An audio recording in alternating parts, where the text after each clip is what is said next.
Hello there, and welcome to The Sleepy Historian, a quiet corner where the past drifts in softly and forgotten lives return as gentle stories for the night. Tonight, you are not here to conquer empires, pass grand examinations, or sit upon a dragon throne.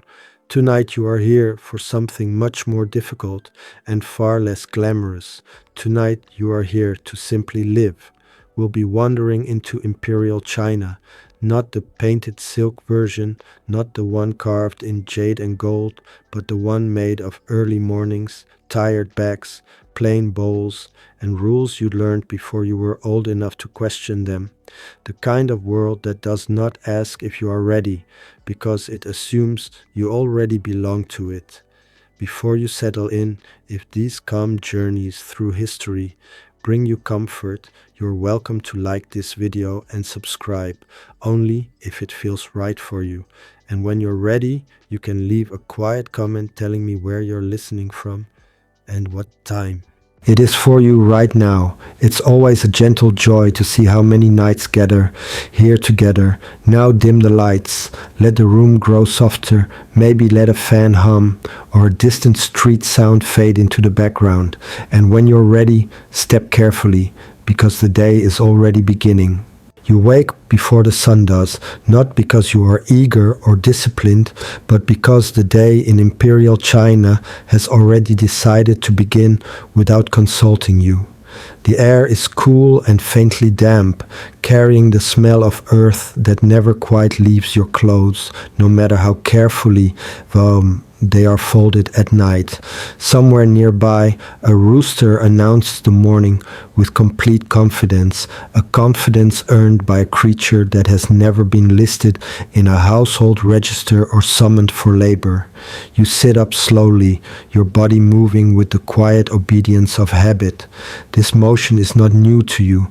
In fact, it feels older than memory itself, as if your muscles learned it before your thoughts ever had a chance to protest. In Imperial China, the body adapts first. The mind follows later, if at all. Before your eyes are fully open, the rules are already awake. You are not waking as a blank slate, free to decide who you might become today. You wake as someone already named by society, already placed within a careful arrangement of ranks and expectations. You might be a farmer, a laborer, the child of a craftsman, or perhaps something just slightly different, but never something uncertain. Your place was quietly assigned at birth, written into records, reinforced by neighbors, rituals, and the way people look at you when you pass. Here, knowing who you are matters far less than knowing who you are not. You are not powerful. You are not important in the way history prefers to remember. And unless fortune has taken a sudden interest in your household, you are not meant to become either. This is not cruelty in the dramatic sense. No one shouts it at you. No one needs to. It is simply order, steady and unquestioned, like the seasons themselves. Lives are stacked neatly, one upon another, like grain sacks in a storehouse. Everyone has a function, everyone has a role. Harmony, you're told from the moment you can understand words, depends on staying exactly where you belong. You step outside and the village is already stirring as if it never truly slept. Thin smoke rises from cooking fires, pale and drifting, curling upward like thoughts that never quite become plans. Somewhere nearby, an older man clears his throat and spits with practiced precision, a sound as much a part of morning as birdsong. These small noises form a kind of reassurance. The world is behaving as expected. A farmer named Liu passes you on the narrow path. His hands are thick and permanently shaped by years of gripping tools worn smooth by generations before him. He does not hurry and he does not linger. He nods once, not as a greeting exactly, but as recognition. You are both here. You are both continuing. In Imperial China, this counts as success. Liu has lived in this place all his life. His father worked this land and his grandfather before him, each one passing down not stories of ambition, but knowledge of soil and weather. He knows the earth by touch alone, knows when it will resist him, and when it might briefly be kind. He does not speak of dreams because dreams must be kept small here, folded neatly between planting and harvest. As he walks past, the faint smell of damp straw and sun-warmed fabric follows him, then fades. You move carefully as you continue on, because even small missteps matter. Children here are taught early how to stand, how to bow, how to lower their eyes at the correct moment. Courtesy is not decoration, it is survival. Every gesture carries weight, and even silence can be interpreted as disrespect if held incorrectly. In a society shaped by Confucian teaching, behavior is a language spoken constantly, whether you intend to speak or not. These teachings hum quietly beneath everything, like a low instrument you stop noticing because it never stops playing. Respect your elders, obey your superiors, endure hardship without complaint. Endurance, you are told, is virtue. Endure well, and you are moral. Endure poorly, and you are still expected to endure. It is not that people never question these ideas, it is simply that questioning them aloud is rarely rewarded.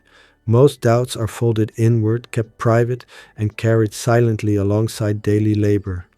As you walk, you pass a small roadside shrine. Someone has left a bowl of plain grain and a stick of incense already burned low. The offering is modest, almost apologetic. The gods, like officials, are powerful but distant and best approached with humility and realistic expectations. No one asks for miracles here. Survival is request enough. The sun finally begins to rise, and it does so without ceremony. Light spreads slowly across rooftops, fields, and faces that look older in daylight. The morning reveals what darkness allowed you to forget, the scale of effort required simply to remain where you are. Life here is not measured by moments of triumph, but by repetition, by mornings like this one stitched together year after year. This is the quiet truth of Imperial China. Most lives are not heroic. They are patient, they are persistent, they are built from habits repeated so often they become invisible. The empire stands not on grand speeches or glittering palaces, but on people who wake like this, step outside like this, and accept the weight of the day without being asked if they are ready. Somewhere within this system, there is a promise whispered rather than declared. If you are obedient enough, careful enough, perhaps your children might rise slightly higher, perhaps a son might study, perhaps a family name might move one line upward in the invisible ledger that governs everything. Hope exists here, but it is thin, stretched carefully so it does not break. For now, the ground is cool beneath your feet, the day is waiting, and your place has already been decided. Your body is awake, your obligations are awake, and before you have done anything at all, you are already behind. You have not eaten yet. Soft hook, soon you will sit with a bowl that looks exactly like yesterday's and tomorrow's too, and discover how a single quiet meal can shape an entire life. You finally sit down to eat, not because hunger has reached some dramatic peak, but because morning routines have arrived at the exact moment they always do, like an official who never needs to knock. The bowl placed before you is warm, simple, and deeply familiar. Its contents do not surprise you. They never do. In Imperial China, breakfast is not a moment of creativity or indulgence. It is a quiet agreement between your body and necessity. The steam rising from the bowl carries almost no scent, just a faint whisper of grain and water mingling together. Congee, thin rice porridge, stretches before you like a pale mirror. If you stare long enough, you might see your reflection looking back, calm, resigned, and already aware that tomorrow's bowl will look exactly the same. Variety here is an occasional rumor rather than an expectation. You lift the spoon slowly, careful not to spill.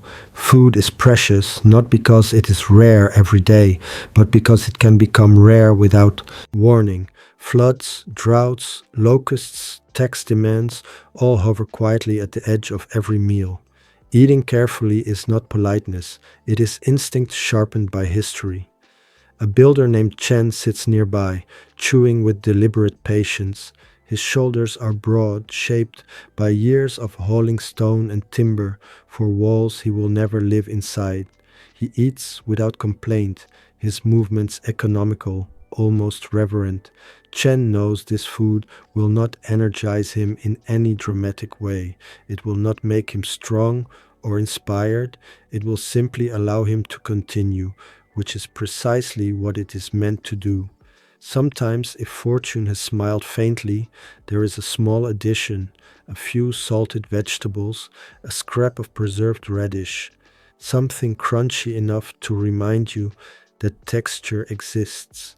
These moments feel almost celebratory, though no one says so out loud. To comment on such luck would be tempting fate, and fate, as everyone knows, has a sharp sense of irony. You notice how everyone eats at roughly the same pace. Too fast suggests desperation, too slow suggests leisure, which can look suspicious if you do not possess the social standing to justify it. Even chewing has a rhythm here, an unspoken tempo learned by watching others long before you ever held your own bowl. Food in Imperial China is never just food, it is instruction. It teaches restraint, gratitude, and the wisdom of lowered expectations. Children learn early that asking for more is risky, not because the request itself is sinful, but because it suggests dissatisfaction with the natural order. And dissatisfaction, when noticed, has a way of attracting attention. As you eat, you listen. Breakfast is quieter than you might expect. There is little conversation, only the soft sounds of spoons against bowls and the occasional cough swallowed quickly into a sleeve. Words are saved for later, when they might be more useful. Silence here is efficient. There is humor in this monotony, though it is the kind that reveals itself slowly. People joke quietly that if a child were blindfolded and moved to another village, they would recognize home immediately by taste alone. Rice, after all, varies just enough from place to place to become a geographical marker. This is not culinary pride, it is familiarity taken to its furthest possible extent. You swallow another mouthful and the warmth spreads gently through your chest. It is not pleasure exactly, but it is comfort. The body responds with gratitude even when the mind feels unimpressed. This is one of the small mercies of being human. You adapt. A woman named May moves softly nearby, stirring another pot for younger children who eat more slowly, spilling more, learning patience one drip at a time. Her hands are quick and practiced, wiping bowls, adjusting sleeves, quieting hunger before it grows loud enough to become disruptive. Feeding others is one of the most constant labors in her life, and also one of the least remarked upon. May knows exactly how much rice remains. She always does. Her calculations are instinctive, shaped by years of measuring scarcity without numbers. She knows how many days the supply might last if nothing goes wrong, and how quickly that estimate collapses if something does. When she eats, it is less and often quickly, as if nourishment were another task to complete rather than an experience to enjoy. There is a peculiar intimacy in eating the same food every day. It binds you to everyone who has eaten this way before you, generation after generation, bowls lifted by hands now turned to dust.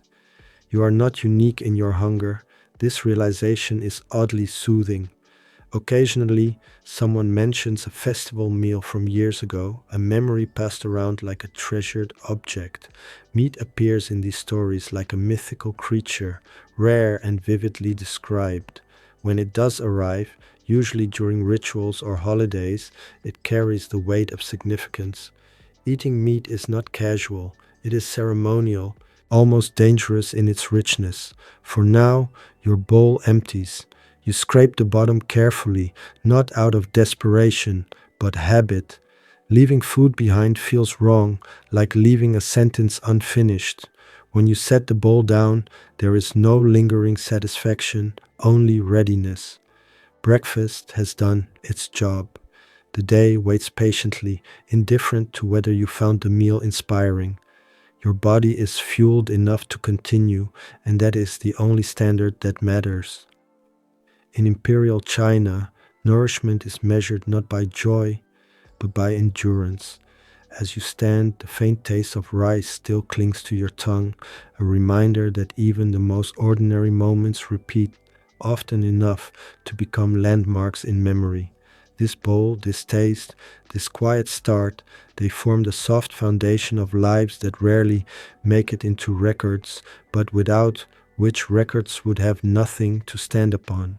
With the bowl set aside and strength quietly restored, the real work of the day begins, and soon you will discover how labor, repetition, and fatigue shape the hours that follow. By the time the last trace of breakfast warmth fades from your chest, the day has already claimed you. Work in Imperial China does not arrive with ceremony. It does not announce itself. It simply continues, like a river that never learned how to stop flowing. You rise because everyone else does, and because remaining seated would draw more attention than effort ever will. The path ahead is familiar, worn smooth by generations of footsteps that learned the same lesson you are learning now. Resistance is exhausting, cooperation is efficient. You move with the crowd, not shoulder to shoulder exactly, but close enough to feel the shared rhythm of obligation. Each person carries tools, baskets, bundles, or simply the quiet weight of knowing where they are supposed to be. Labor here is not divided cleanly into jobs the way later centuries might imagine. It is layered. You farm when the season demands it, haul when the state commands it, repair when something breaks, and endure when nothing else can be done. Skill matters, but availability matters more. If you have a body, it will be used. The sun climbs steadily, indifferent to hierarchy. Its light spreads across courtyards, fields, and half-finished walls with equal enthusiasm. Shade is precious and temporary. You learn to work without expecting relief, pacing yourself not by the clock, but by the body's quieter signals, the tightening of shoulders, the ache that settles into joints like an unwelcome guest who refuses to leave. Chen the builder reappears in your awareness, already at work, his movements steady and practiced. He lifts stone with the familiarity of someone who has argued with gravity for years and learned how to compromise. His hands are thick with calluses, each one a record of past projects now standing elsewhere, admired by people who will never know his name. Chen does not complain. Complaining requires energy, and energy is better spent lifting the next block. There is humor among the workers, though it arrives cautiously. Someone mutters that even the stones seem tired today. Another replies that stones have it easy, at least they get to lie down eventually. The laughter that follows is brief and quiet, more breath than sound, but it loosens something tight in the chest. This is how humor works here. It does not interrupt labor. It slips between movements, unnoticed by anyone who might disapprove. You notice how work creates its own music, the dull knock of wood against wood, the scrape of metal on earth, the soft chorus of feet, shifting, lifting, turning. It is not beautiful, but it is consistent, and consistency has a calming effect. Your thoughts begin to wander less. The body takes over, grateful for the simplicity of repeated motion. Not all labor is equally visible. In homes nearby, women work just as long, though their efforts rarely draw official notice. May bends over washing basins, over fires, over children who seem determined to test the limits of patience. Her day is measured not in tasks completed, but in crises avoided. A spill prevented, a quarrel softened, a hunger quieted before it grows sharp enough to demand more than she can give. May's work has no clear ending.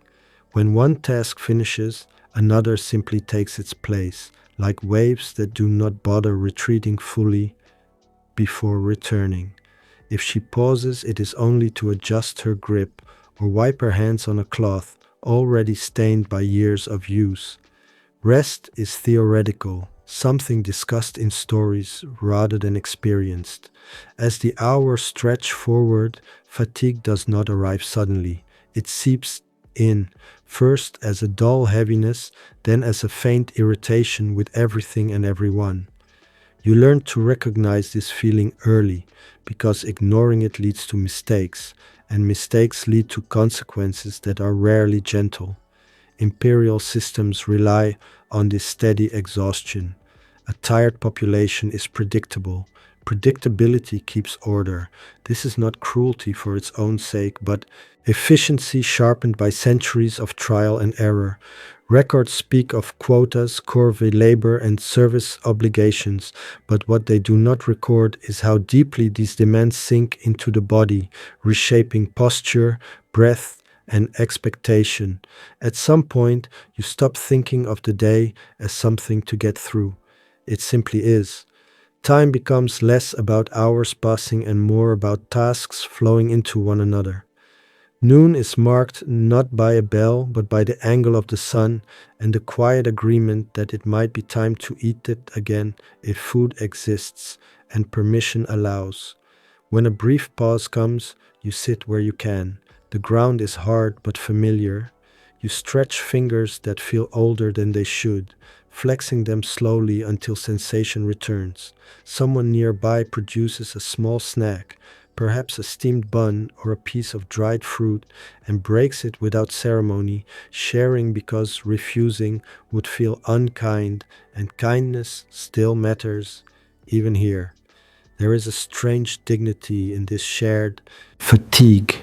You look around and realize that everyone is carrying something invisible: responsibility, fear, hope, or simply the weight of staying alive one more day. No one says this aloud, saying it would change nothing. But the awareness settles quietly, like dust after a long procession has passed. As the sun begins its slow descent, the work does not stop immediately. It eases. Movements grow slower, voices soften, the body prepares itself for the next transition, the next set of expectations waiting just beyond the horizon of daylight.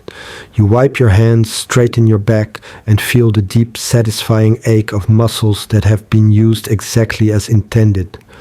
This ache is not pleasant, but it is familiar, and familiarity in a world this demanding feels almost like safety. As daylight loosens its grip and labor releases you reluctantly, another side of life in Imperial China emerges, one shaped by rules, rituals, and the careful watching of one another. As the sun finally loosens its hold on the rooftops and fields, you feel the day exhale. Not end exactly, but soften, like a strict teacher stepping out of the room without quite dismissing the class. Evening in Imperial China arrives gently on the surface, yet underneath it hums with rules, habits, and an unspoken awareness that even rest has an audience. You walk back through streets that look different now. Shadows stretch longer, lanterns flicker, awake one by one, and the air cools just enough to remind you that your body still exists beneath layers of dust and duty. This is the hour when the city pretends to relax. Shops close their shutters halfway, voices lower, and footsteps take on a careful rhythm, as if everyone has agreed not to attract unnecessary attention. At home, such as it is, you slip out of your work-worn posture. Not fully, never fully, but enough to breathe a little deeper. The doorway marks a boundary that matters. Outside you are a subject. Inside you are something closer to yourself, though even that version must follow its own rules. Walls are thin, neighbors are observant. Privacy exists, but only in small, carefully managed doses. May is already there, tending to the evening routine with the calm efficiency of someone who knows that disorder invites trouble. A pot simmers quietly, releasing a modest scent that promises warmth more than abundance. Dinner will be simple, repetitive, and familiar, but repetition has its comforts. You sit, stretch your legs, and feel the day finally begin to loosen its grip on your spine. Meals in the evening are quieter than in the morning. Energy is spent. Conversation is economical. Words are chosen with care, not because of fear exactly, but because habit has taught everyone that silence is often the safest contribution. Children are reminded gently, then firmly to lower their voices. Laughter exists, but it stays close to the ground, never rising high enough to draw attention. Outside, the streets are not empty, they are observant. Patrols pass with unhurried confidence, their presence less about immediate enforcement and more about reminder. Authority does not need to shout, it only needs to be visible often enough that people learn to correct themselves. You feel it in the way doors close softly, in the way conversations drift toward harmless topics like weather, eggs, or the stubbornness of rice that refuses to cook evenly. There is humor here too, though it wears a careful mask. Someone jokes that even the moon seems to be watching tonight, hanging low and bright as if curious about everyone's business.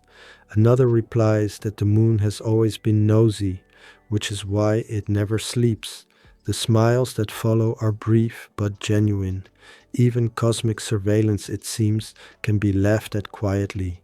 Chen, the builder, passes by your doorway, pausing to rest his back against the wall.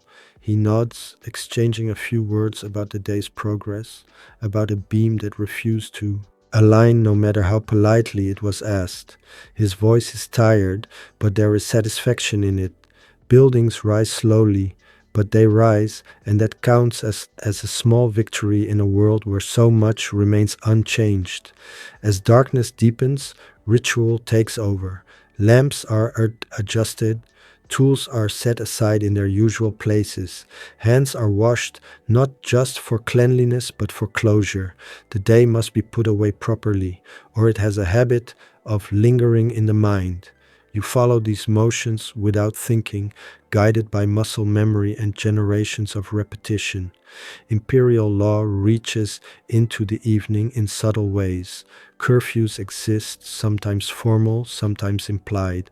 Movement after certain hours invites questions, and questions invite records, and records have long memories. So you stay where you are supposed to stay. You learn that freedom here is not about going anywhere you like, but about knowing where you are allowed to remain without consequence.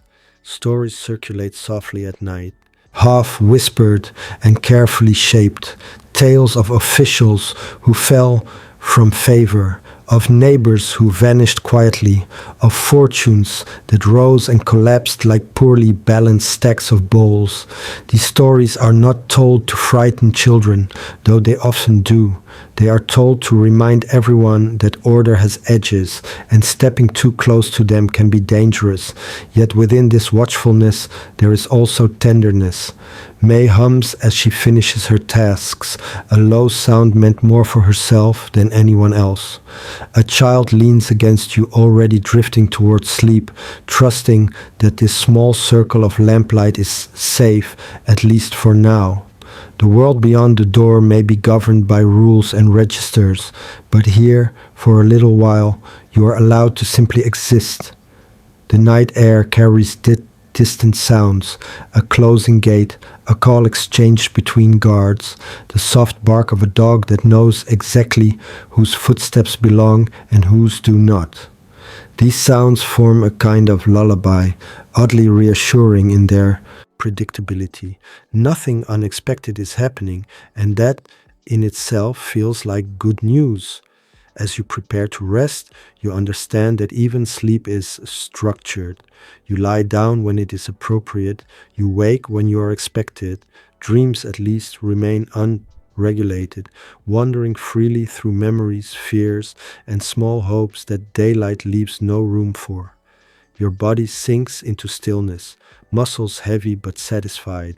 Tomorrow will arrive whether you are ready or not. But for now, the lanterns glow steadily. The rules pause their tightening grip, and the night allows you this brief illusion of quiet autonomy. Soft hook, and as sleep settles in, another layer of imperial life waits just beyond consciousness, where beliefs, superstitions, and unseen forces shape what people fear, trust, and pray for. Night has settled fully now, and with it comes a different kind of activity. The body rests, but the mind, like a cautious official working by lamplight, remains alert. In Imperial China, the dark is not empty, it is crowded with meanings. You feel this as soon as your eyes close, as soon as the world beyond sight begins to rearrange itself into symbols, signs, and half remembered warnings. You lie still, listening. The house creaks softly, not in protest, but in acknowledgement of age. Wood remembers weather. Roof tiles recall old rains. Somewhere beyond the walls, a breeze moves through trees, and you cannot help wondering whether it carries messages or merely dust. In a place where the unseen is taken seriously, the difference matters. Belief here is not dramatic. It does not demand constant awe or fear. It is practical, woven into daily habits, the way thread disappears into cloth. You do not ask whether spirits exist. You behave as though they might be listening, which is far more efficient. A bowl of water is left undisturbed. A doorway is swept clean in a certain direction. Words of irritation are swallowed before they can float upward and attract attention they were never meant to invite. Earlier, May placed a small charm near the sleeping area, nothing elaborate, just a simple object worn smooth by time and touch. You did not ask where it came from. Questions about protection tend to weaken it, or so people say.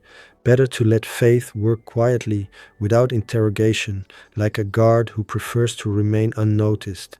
The empire is vast, and belief travels slowly but persistently along its roads. Ideas from scholars mingle with village customs, official doctrine brushing shoulders with grandmotherly advice. You may recite classical teachings about harmony and order by day, but at night you remember the warnings whispered when lamps were low. Do not whistle after dark. Do not point at the moon. Do not sleep with your feet facing the door unless you wish to confuse your soul when it tries to find its way back. There is humor in this, of course, and you feel it even as you obey. The unseen world is treated like a sensitive neighbor, easily offended, but generally reasonable if approached with courtesy. You smile faintly at the thought that even ghosts, it seems, appreciate good manners. The afterlife, if it exists, must be terribly crowded by now, and patience likely runs thin. Dreams arrive gradually. They do not crash in, they drift. You find yourself walking familiar paths that lead to unfamiliar places. A marketplace stretches on longer than it should. A river bends where no river belongs. Dreams here are not dismissed as nonsense. They are considered correspondence, sometimes trivial, sometimes urgent, often cryptic. You wake remembering fragments, wondering whether they are warnings or simply the mind sorting through the day's clutter. If the dream feels heavy, you will mention it in the morning, carefully, not dramatically, just enough to invite interpretation. Someone older will nod, consider the details, and offer an explanation that feels both vague and deeply personal. Dreams are never wrong, only misunderstood. This makes them wonderfully flexible and endlessly useful. Illness, too, belongs partly to this invisible realm. When bodies fail, causes are sought not only in food or weather, but in imbalance. Too much heat, too much cold, too much grief held quietly for too long. Remedies come in layers. Herbs, yes, carefully prepared and measured, but also timing, posture, intention. Healing is as much about restoring order as it is about curing symptoms. You recall a neighbor who swore his fever lifted only after an apology was made to an ancestor whose tablet had been neglected. Whether coincidence or comfort hardly matters. Relief arrived, and that is what people remember. In a world without modern certainty, effectiveness is judged by outcome, not explanation. Even the stars participate in this nightly conversation. You have seen charts drawn with care, mapping movements overhead as if the sky itself were another bureaucracy. Certain alignments suggest fortune, others advise caution. You do not need to understand the mathematics of it. You only need to know when to proceed and when to wait. The heavens, like the empire, speak in signs rather than instructions. There is something oddly soothing in this layered universe. Responsibility does not rest entirely on your shoulders. Fate shares the burden. Spirits shoulder part of the blame. If something goes wrong, it is not always because you failed. Sometimes the world simply shifted in an inconvenient direction. This thought, you find, makes sleep easier. Of course, belief can also be heavy. Fear slips in quietly when explanations lean too far toward punishment. A sudden noise at night tightens your chest. Was that wind or something else? You wait, listening, counting breaths, until the sound fades. No harm follows. The house remains still. You release the tension slowly, careful not to mock your own caution. Respecting the unknown is different from surrendering to it. As the night deepens, your thoughts soften. The boundaries between ritual and rest blur. You are no longer actively believing or doubting. You are simply existing within a framework shaped by centuries of shared imagination. It holds you gently, like a story told so often that it becomes familiar enough to trust. Sleep finally settles in fully, carrying with it the sense that you are not alone, but neither are you threatened. You are surrounded by meanings, watched perhaps, but also accompanied. In Imperial China, even the dark comes with company, and just before consciousness fades completely, you sense that beyond beliefs and omens lies another force shaping every life here, something far more tangible and far less forgiving. Because when dawn returns, belief gives way to hierarchy, and you will feel exactly where you stand. Morning arrives without asking for your opinion.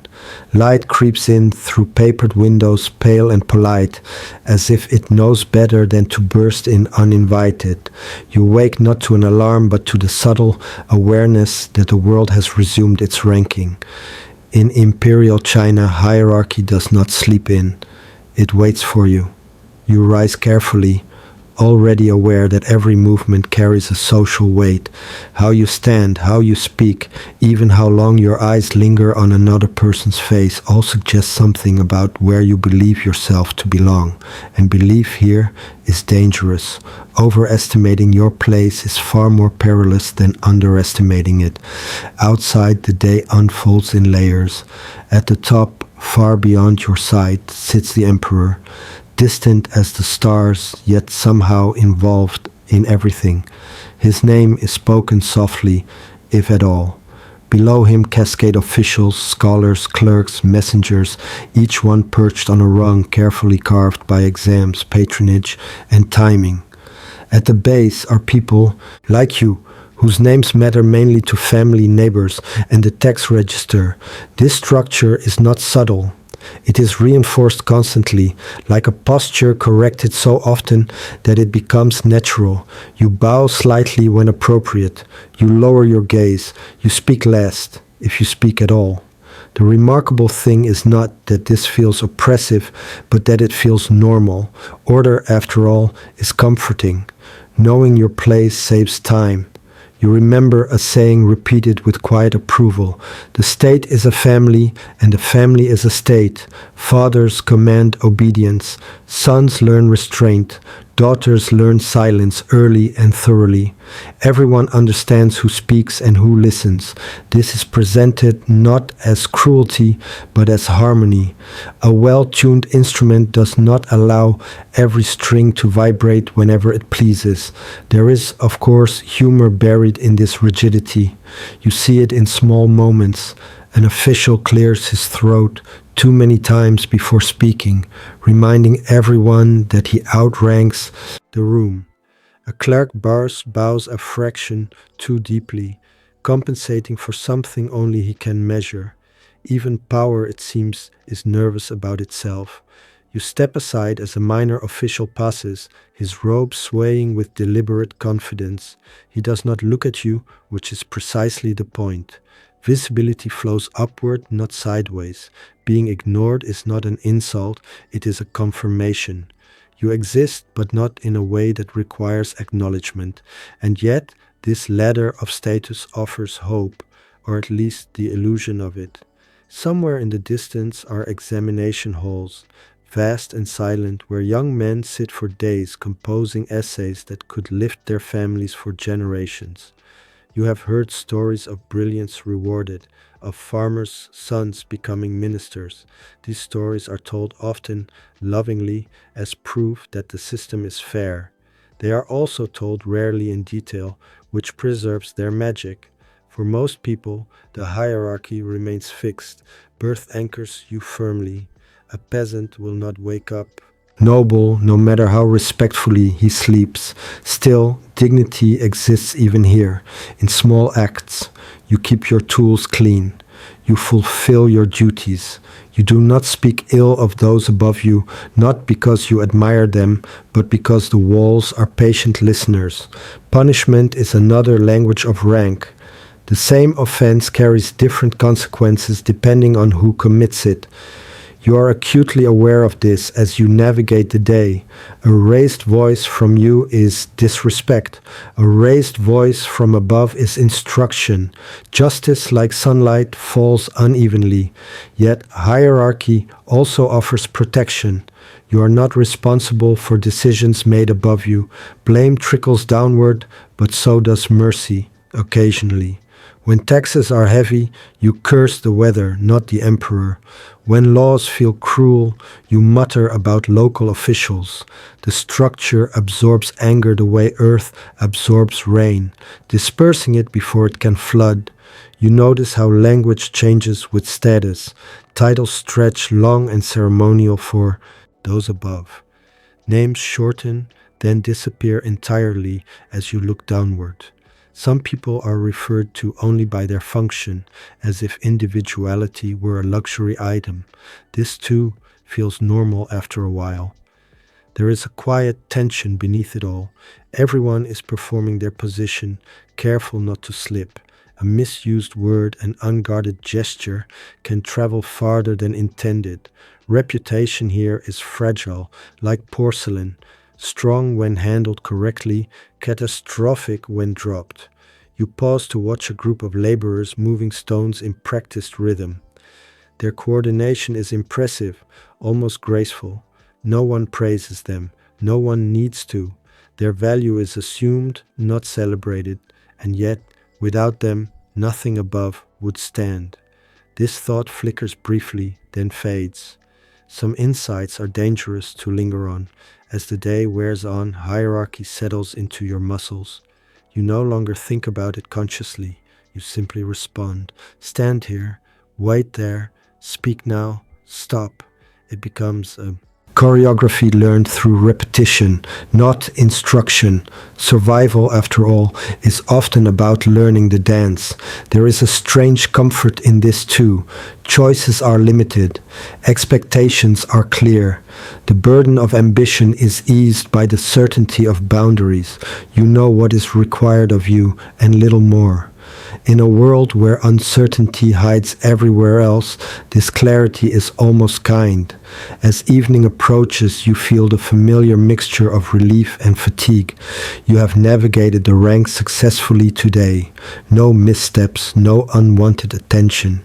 This, you realize, counts as a good day. But even as you settle, you sense another force pressing quietly against this carefully ordered world. Because hierarchy may define your place, but it does not fill your stomach. And tomorrow, hunger will have its own rules. For when the sun rises again, the struggle will not be about status, but about food, work, and the simple arithmetic of survival. By the time the sky lightens again, you already know what kind of day it will be. Not because you are psychic, but because most days in Imperial China are variations on the same theme: work, more work, and the quiet hope that your body will cooperate long enough to see evening. Survival here is not dramatic, it is repetitive, it is stubborn. It is work that pretends to be ordinary while slowly engraving itself into bone. You step outside and the air meets you halfway, carrying the smell of damp earth, old wood, and yesterday's smoke. Somewhere nearby, someone is already hauling water, their footsteps slow and resigned, as if arguing with gravity has become a lifelong hobby.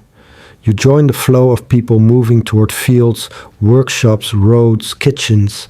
Everyone has somewhere to be, and none of those places are optional. If you farm, the land decides your schedule. The soil is not sentimental, it demands attention whether your back aches or not. You bend, straighten, bend again, repeating the motion until it becomes less a choice and more a rhythm. Your hands know the work so well, they perform it while your mind wanders. Sometimes it wanders to food, sometimes to sleep, sometimes to nothing at all, which is the most restful place it can go. If you build, stone and timber are your companions. Tools bite into your palms, leaving behind calluses that function like unofficial certificates of employment. You lift, align, brace, and lift again. The structures you raise will outlive you, which is both comforting and faintly insulting. The wall will stand for centuries. You will not. There is humor here, but it is the quiet kind, shared in glances and murmurs. Someone jokes that his back has aged faster than his face. Another claims his knees predict the weather more accurately than the officials do. Laughter is brief, efficient, and quickly swallowed by the sound of labor resuming. Jokes, like breaks, must not linger. Work in Imperial China is not just physical. Even tasks that seem light carry weight. A scribe's wrist stiffens from endless writing. A merchant's voice grows hoarse from bargaining. A cook's eyes sting constantly from smoke and steam. No one escapes unmarked. Effort leaves signatures everywhere. You notice how time behaves differently during labor. Hours stretch thin, then fall suddenly into evening. The sun climbs, pauses, then slides away with little regard for how much remains unfinished. Work is never truly done. It simply stops when the light or the body refuses to continue. There is pride in endurance. Complaining too loudly suggests weakness or ingratitude. You learn to speak of exhaustion indirectly. You say the day was long. You say the work was heavy. Everyone understands. No one presses further. Shared understanding saves words.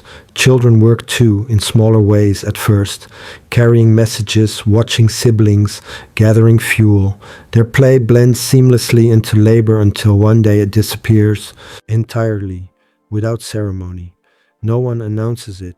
Childhood ends quietly, like a lamp turned down rather than blown out. The state takes an interest in your labor as well. Taxes and corvée service hover over daily life like a second horizon. Some days you work for yourself, some days you work for the empire, repairing roads or hauling grain, contributing your strength to something vast and distant.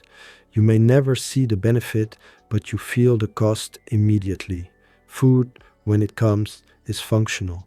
It restores just enough energy to justify standing again.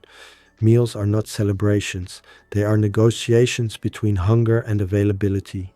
You eat what you can, when you can, and learn to appreciate consistency over excitement. A full bowl, even a plain one, is a small victory. Your body becomes a ledger. Every ache records a season. Every scar remembers a mistake. You learn to move in ways that conserve strength, to lift with care, to rest without appearing idle. Efficiency is not a theory, it is survival made visible. And yet, amid this grind, there are moments of strange beauty. The synchronized rhythm of workers moving together, the way dust glows briefly in late afternoon light, the quiet satisfaction of completing a task exactly as intended. These moments are fleeting, but they matter. They remind you that work is not only burden, but also proof that you are still here. As dust settles, the pace slows. Tools are set aside. Fires are coaxed back to life. The body protests as it transitions from motion to stillness, joints complaining about the sudden lack of purpose. This too is familiar.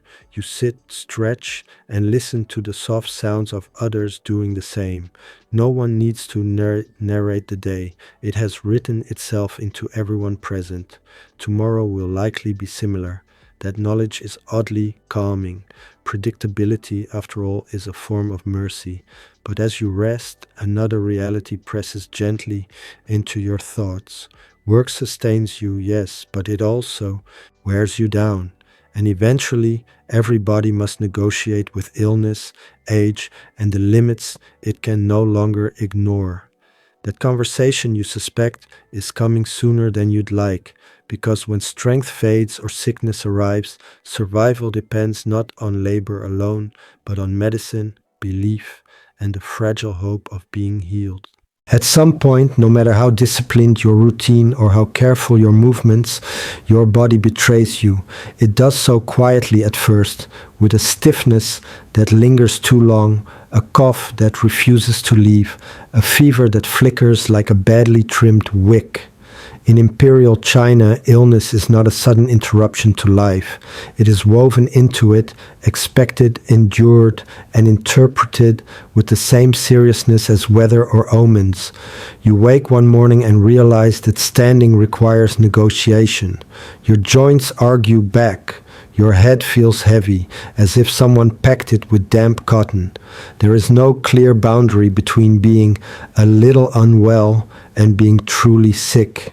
You simply feel off. And in a world where survival depends on motion, that feeling is unsettling. Medicine here does not begin with machines or measurements. It begins with observation. Someone looks at your face, your eyes, the color of your tongue. They ask about your sleep, your appetite, your dreams. Your body is treated like a landscape, and symptoms are landmarks pointing to imbalance. Nothing is random. Everything means something.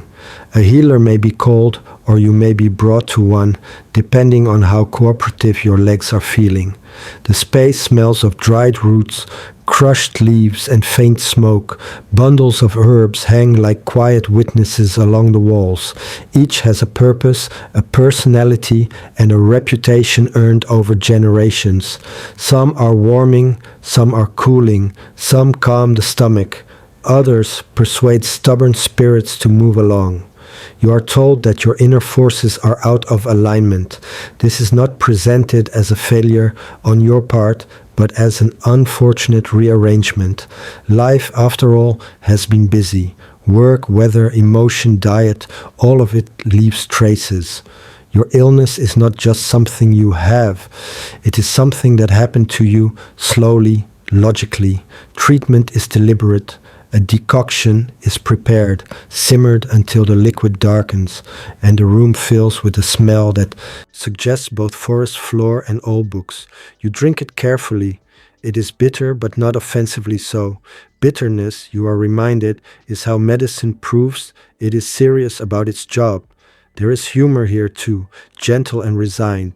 Someone remarks that if the taste doesn't cure you, the memory of it will scare the illness away. Another suggests that surviving the remedy is proof of recovery. You smile weakly. Even suffering appreciates good timing. Not all healing involves drinking. Sometimes thin needles are placed with unnerving precision, persuading your body to remember forgotten pathways. Sometimes heated cups are applied to draw out what should not be there. You do not fully understand how it works, but you understand that people trust it. And trust in moments like this is powerful. Illness is never entirely private. Family members hover, offering advice that contradicts itself politely. One suggests rest, another insists movement is better. Someone else quietly opens a window just in case bad air is part of the problem. Everyone wants to help. Everyone is slightly worried. If your condition worsens, darker explanations surface.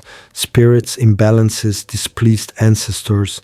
This is not superstition in the dismissive sense. It is an attempt to make sense of vulnerability.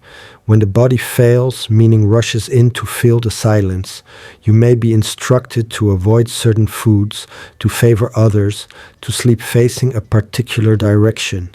These rules are followed carefully. When control is scarce, ritual becomes comforting. Doing something, anything, feels better than waiting. Children watch all this closely. They learn early that health is temporary and care is communal. They learn which herbs soothe, which words comfort, and how quietly a household can move when someone is unwell. These lessons settle deep, shaping how they will one day care for others. Most people recover, slowly. Strength returns in increments so small they are almost insulting. One day you stand without dizziness, another day you eat without effort. Victory arrives quietly, without announcement. No one celebrates. Survival is its own applause, but not everyone improves. Death is present here, not as spectacle but as possibility. It is spoken of carefully, wrapped in euphemism and respect. If it comes surrounded by rituals meant to smooth the transition, to ensure that leaving is not lonely or abrupt. For now, though, you rest. You listen to the soft sounds of the household continuing around you. Life does not stop for illness, it adjusts. That too is a form of resilience. As you lie there, warmed by blankets and faint hope, you realize something unsettling and oddly comforting. In this world, health is not guaranteed, but care is expected. You're not alone in your weakness, and that knowledge settles over you like a gentler kind of medicine. Still, recovery brings you back to the same society, the same rules, the same expectations. Healing restores your body, but it does not change the structure you live inside.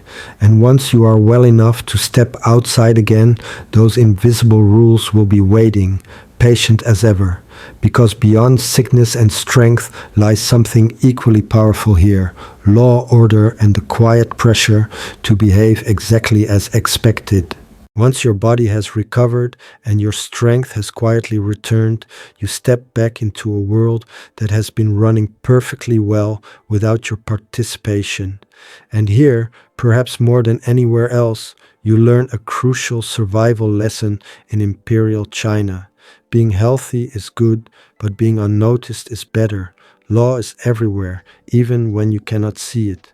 It hums beneath daily life like a low instrument you only notice when it stops. Rules govern how you speak, where you walk, what you wear, and how deeply you bow. Most of them are never written down for you personally. You absorb them through watching, copying, and occasionally making a mistake you will never repeat. Justice here is not interested in your intentions. It is deeply concerned with order. The system is built less around individual rights and more around collective stability, which means that standing out, even accidentally, is a dangerous hobby. You quickly learn that blending in is not cowardice, it is wisdom. Punishment does not always arrive with drama. Sometimes it comes quietly in the form of public shame, loss of status, or extra labor. Other times it is painfully direct.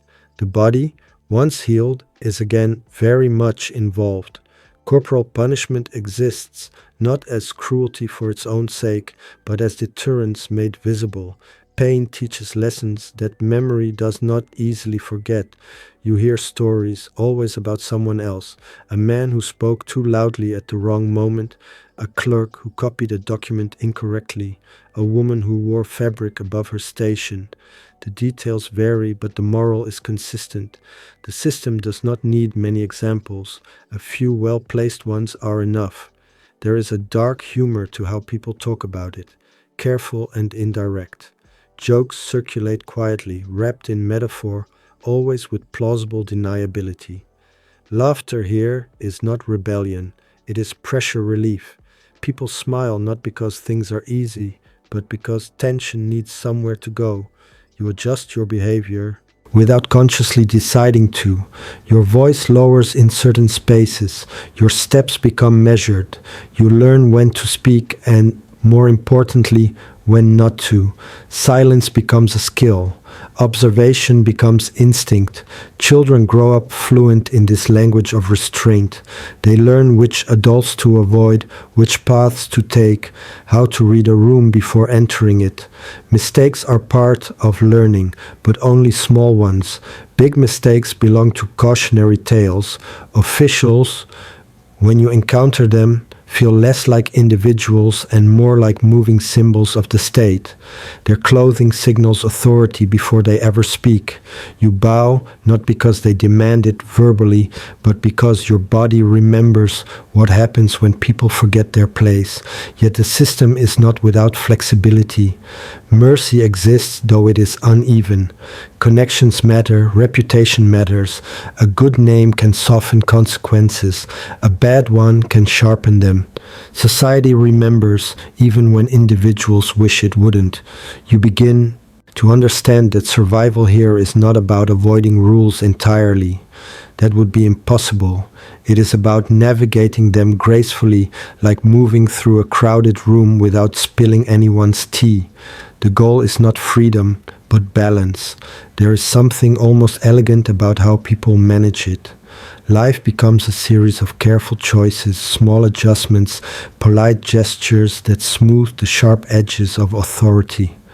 You learn to express yourself just enough, but never too much. You learn that invisibility, when chosen, can feel like safety.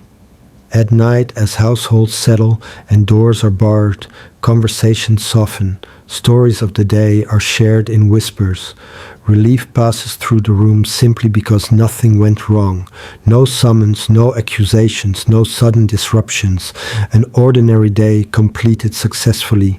And in this world, that is a quiet victory. Still, beneath all this careful living, something else persists. Belief, meaning. The unseen forces that law cannot fully control. Spirits, ancestors, fate itself.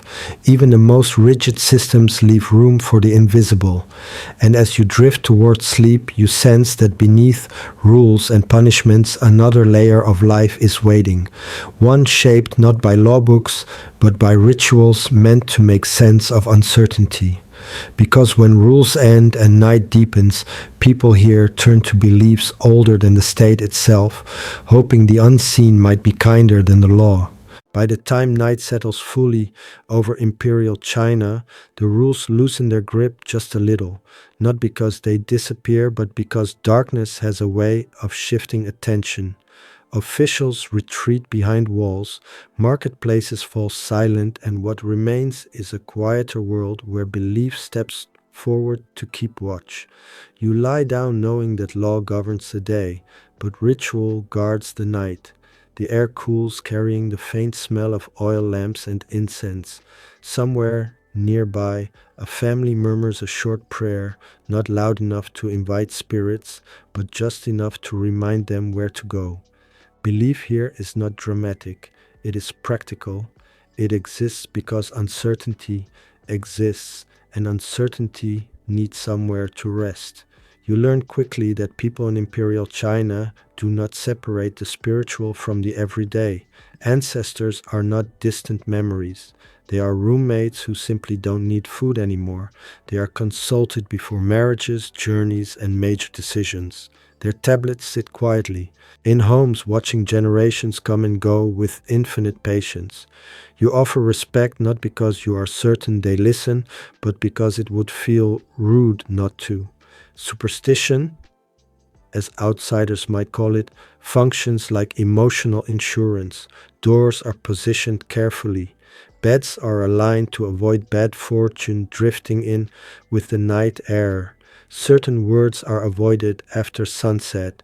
Others are spoken softly, as if volume itself could invite trouble. There is humor in this too, gentle and affectionate. People joke about unlucky days, about neighbors who angered spirits by accident, about charms that clearly didn't work but are still worn just in case. The laughter is never mocking, it is cooperative. Everyone understands the rules of uncertainty.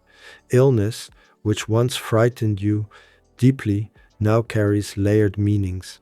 A fever might be bad air, or imbalance, or exhaustion, or perhaps a sign that something unseen has been neglected. Remedies overlap, herbs are boiled, prayers are whispered.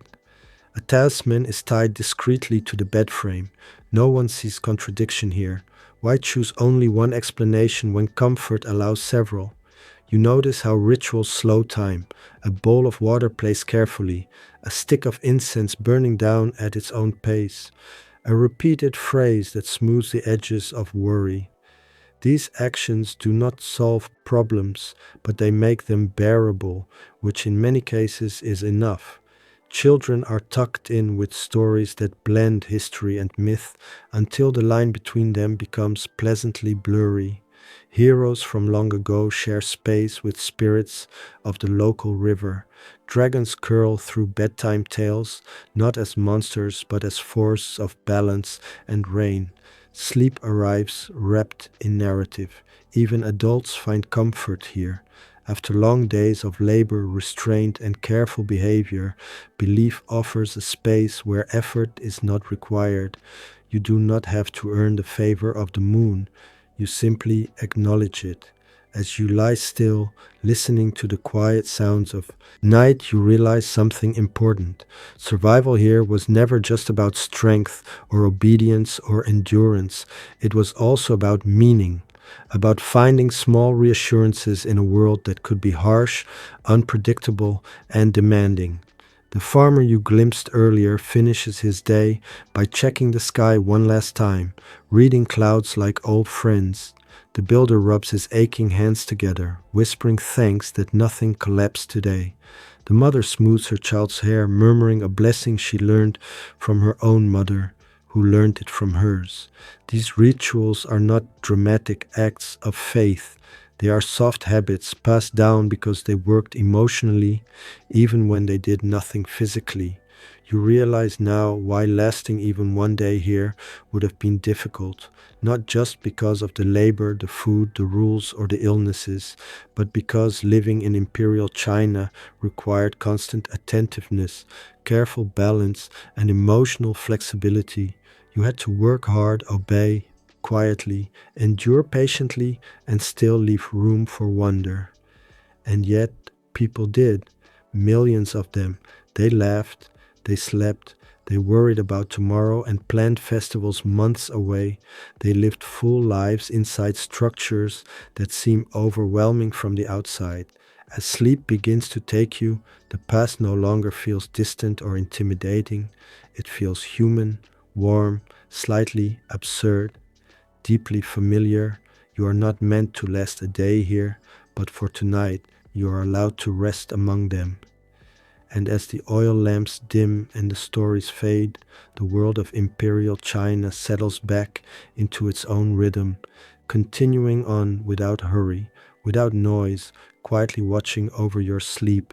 The past does not ask you to survive it, only to remember that ordinary people once did, night after night, just like this. Whenever you're ready, you can rest. You're safe, you're warm, and the past can keep watch.